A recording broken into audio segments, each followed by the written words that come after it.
Hi,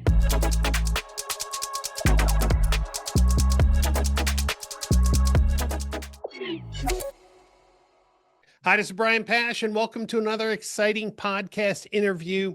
This is one of a number of interviews I'm having prior to NADA to help dealers get directed on how to invest their time, which vendors to see, and, well, how they can fill gaps in their sales and service process. In order to do that, I've invited Megan Horton. She is the VP of Product at Client Command. Megan, welcome to the show. Thank you, Brian. Thanks for having me again. You know, you've been on this podcast before. You've been out to our conferences. It seemed over the last 3 years, the market has moved to you as one of the first automotive CDP platforms. So when you think of NADA, and we'll get into some details, does it feel like you have more experience, more insights to show dealers about the ROI of a CDP than those who've just got into the game recently?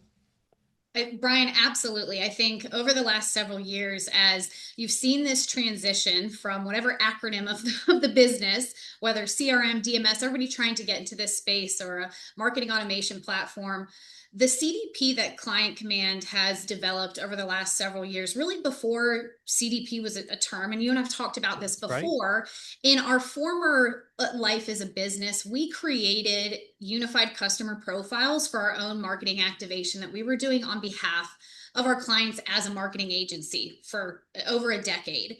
And when the need for a CDP came about, again, we were like, oh my gosh, we've been doing this for our clients. Right. So let's turn it back over to them. And so I think having had that experience for the several years before a lot of the other folks who've come about, I think it's been incredibly informative for us, for our clients, the feedback that we've been able to get.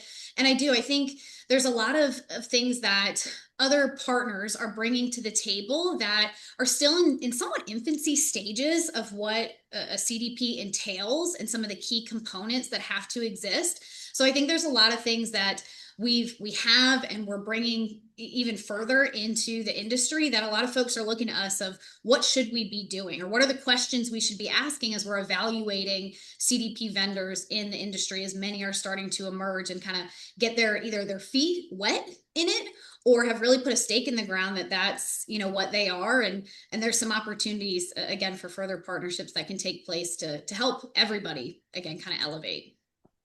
Well, one of the things that dealers are a little confused about is everyone's saying they're doing data hygiene.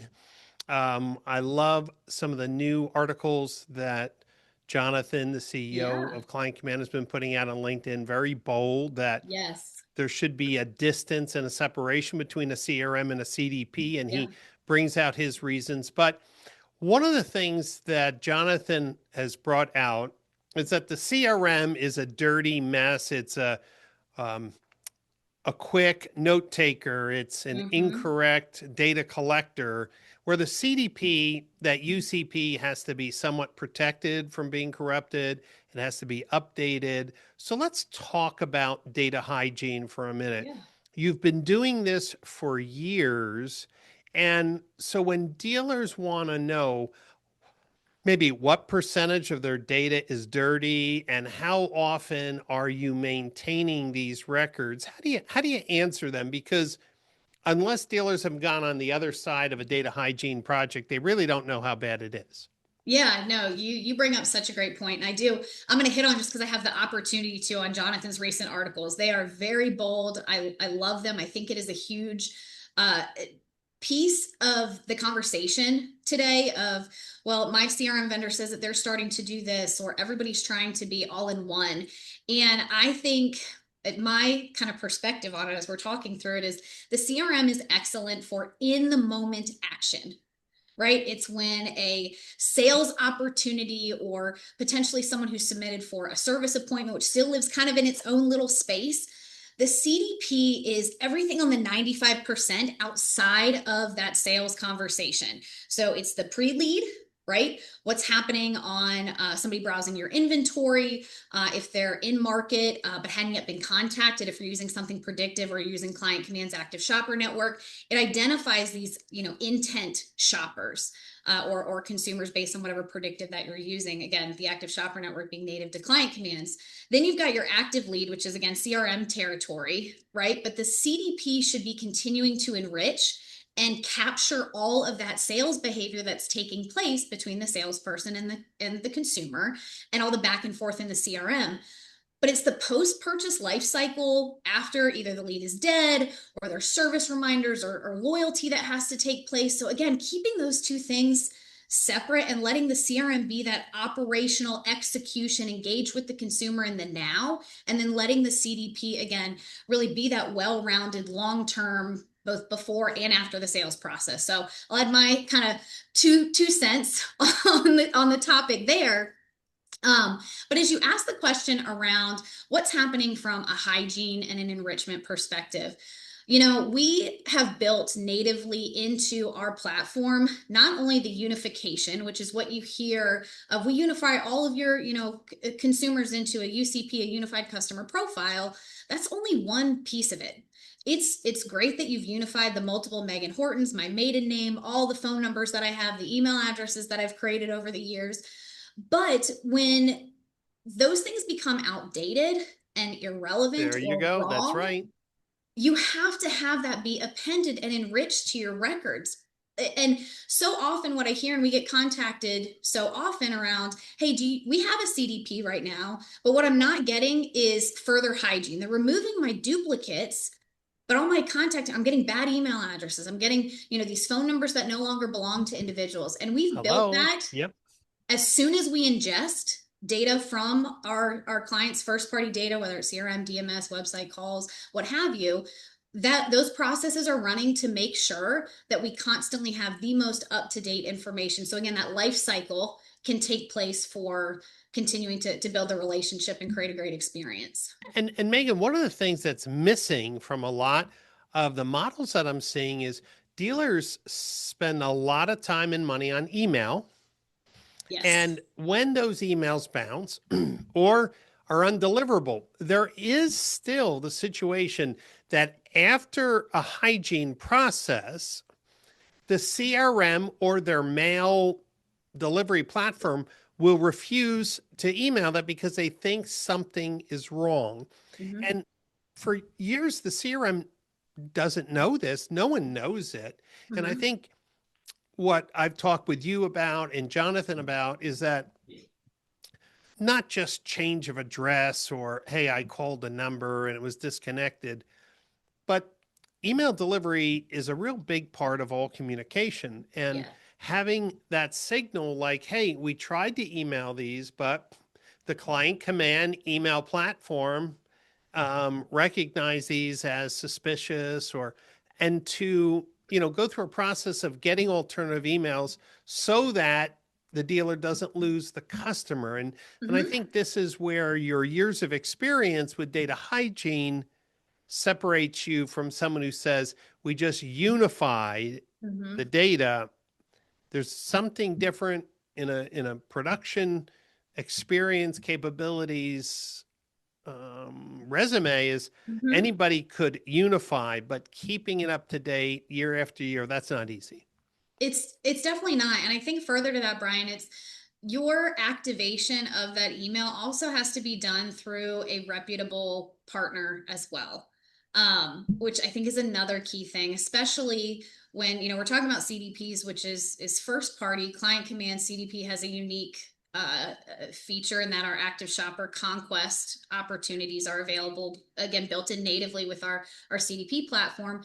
You don't want to just take an appended email address that you've bought or it's been enriched and send it through a non-reputable partner. You can Yes. get caught in spam traps. You can get a bad domain reputation. So I always encourage when I'm talking with dealers to take that, it feels like it's an extra step, but take that extra step to make sure that you can further engage with those consumers with That's whoever right. it is your partnership is. because it's not that the data is bad, right? We know that it's the most up-to-date information. It's opted in contact information for Brian Pash or Megan Horton or whoever the consumer is, but you have to think about the whole cycle, and that's why working with a partner who has those relationships as well is really, really key. And Megan, just for people who are not aware of the Active Shopper Network and your CDP framework, so your CDP is bringing in daily data from DMS, CRM website. You have a pixel on the website. So the UCP, the shopper profile is being updated. But any dealer who's implemented a CDP using just deterministic identity resolution, they have to wait for someone to fill out a form on their website Mhm. or click on a link on an email that's sent out in a specific way. This process of actually matching customers to a digital ID or their shopper ID is slow. And this is where the Active Shopper Network comes in. For your clients, say it's a Ford dealer in a particular market, you know all the people who are shopping for Fords in that market. You Mhm. can add the active shopper audience to their marketing strategy, right? Because you can deploy direct mail for them or email for them or social media ads, all using the dealers Mhm. plus the active shopper network. How does that give your dealers a competitive edge? Because maybe dealers haven't tested the quality of the active shopper network versus I bought a list from Polk or I bought a list from Experian or Equifax. Yeah, absolutely. So, the Active Shopper Network, for those that don't know, is Client Command's patented data network that monitors the consumer behavior online across the entire internet. So, not just what's happening on your first party website where you may be getting some identity resolution, but it's across all of the sites that are out there that a consumer can be browsing for inventory, safety ratings. They're really learning anything about a vehicle in their shopping journey. And so, with the Active Shopper Network, there is a benefit to getting to the consumer first. We have seen it time and time Love again that. in engaging with the consumer as soon as they start their journey. So it doesn't have to be, bottom funnel, top funnel, wherever the consumer is, you need to engage with them with what's important to them. And the Active Shopper Network's AI identifies what that consumer is shopping for right now, what's important to them, what are they comparing across brands, across models within a single brand to help deliver to our clients how you should engage with Brian, what he's looking for, what's most important. And within our CDP for your first party data, that's enabled natively to know who you should be engaging with. You get a call from the OEM and they're saying this weekend only you need to push you need to push this, and our platform can help you engage with your first party data of consumers who are looking for that particular model, or are they looking to defect to a competitive model. How do we keep them and aid in that retention? On the conquest side within the platform, you can see anybody within your market or even out of your market if you're trying to go well beyond what may be desired, and see again who is shopping for a car right now. It's all about the audience, who is ready to buy today, who's ready to buy in the next 60 days, 120 days. How do you get in front of them now and create that relevancy to where they know your brand and can engage with them again at the right time natively from your platform? I remember speaking with Jonathan Lucena, your CEO, and he was saying, Brian, when we compare a like a Google in-market shopper audience or a Meta in-market shopper audience or another vendor. And when we compare it against the active shopper network, only 20% of that list is Yeah. actively shopping. And always remember that dealers, if you've purchased other in-market shopper lists and have been disappointed, or maybe even the conversion rates are the same as drawing a radius around your dealership.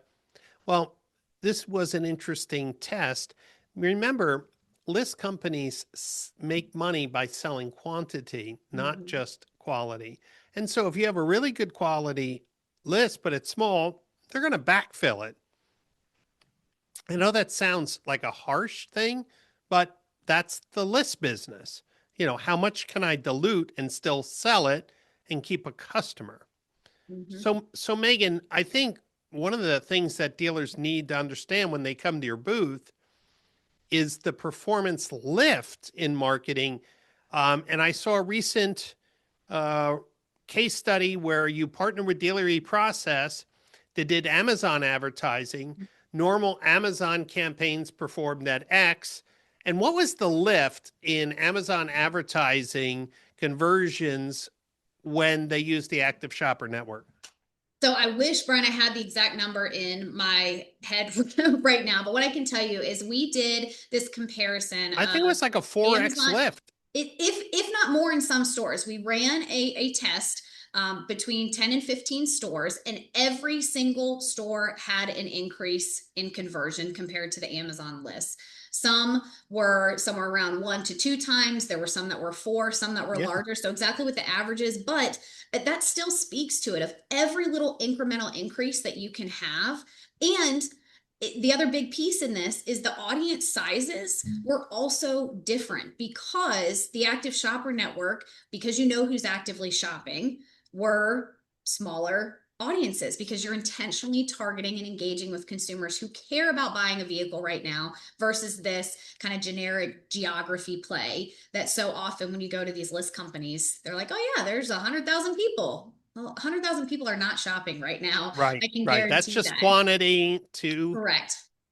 to make more money. So Yes. when Yes. your CDP has the dealer's first party data unified and modeled, plus the active shopper network, your platform also has marketing activation, right? And this is Yes. very important. So data hygiene, data unification, um, continual profile updating based on CRM, DMS, and website call activity.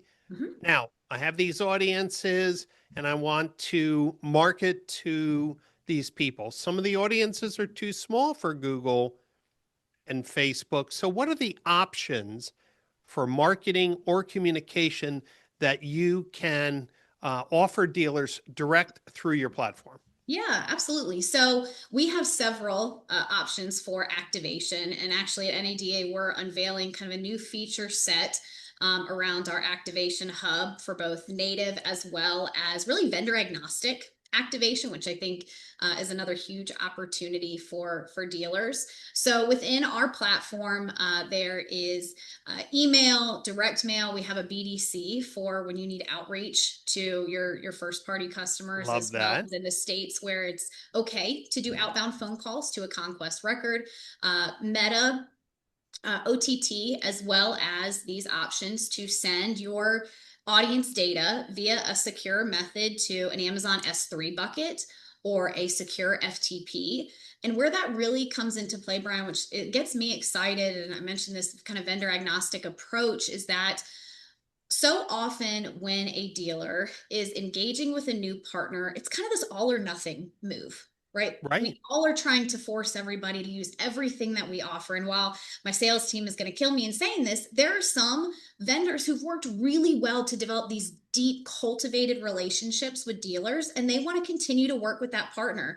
And I respect that. We have a ton of clients that are also like that, Right. that they want to continue to use us. But there's some unique elements around the active shopper network that nobody else does have access to, but we want to be a audience provider for our dealer partners. And if they have a partner that they want to continue to deploy audiences through and activate audiences through, we can get that data to them Right. for that So it's deployment to take really, place. data as a service or audience as a service, right? Yes, So I sir. want dealers Yep. to understand if you have your own CDP, great. Organize your first party data, activate. But here's what I do know.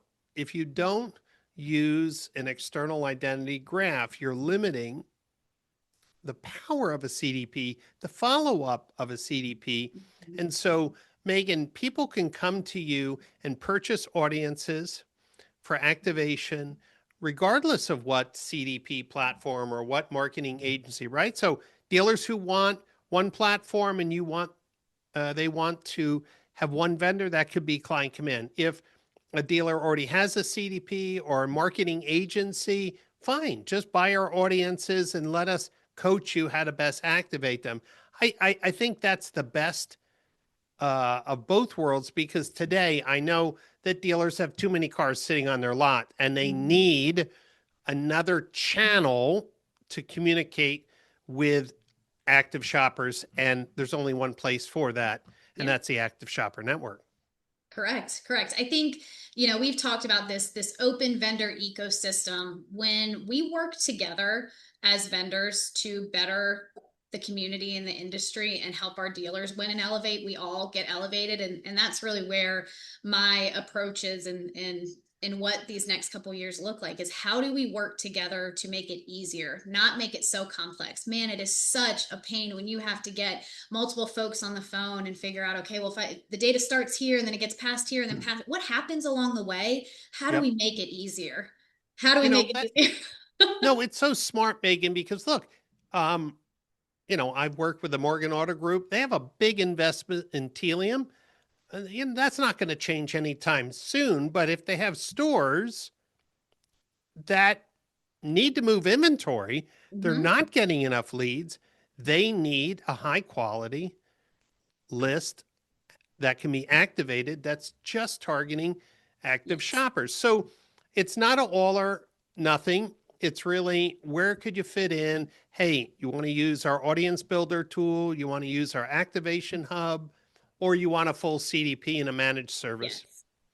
Okay. So, Megan, which hall are you guys going to be in? Are you in the north or south? Where are you this? I know, right? We are in the West Hall. Oh, I should know my booth number. The West is the main. It's not important. It's just to know what hall.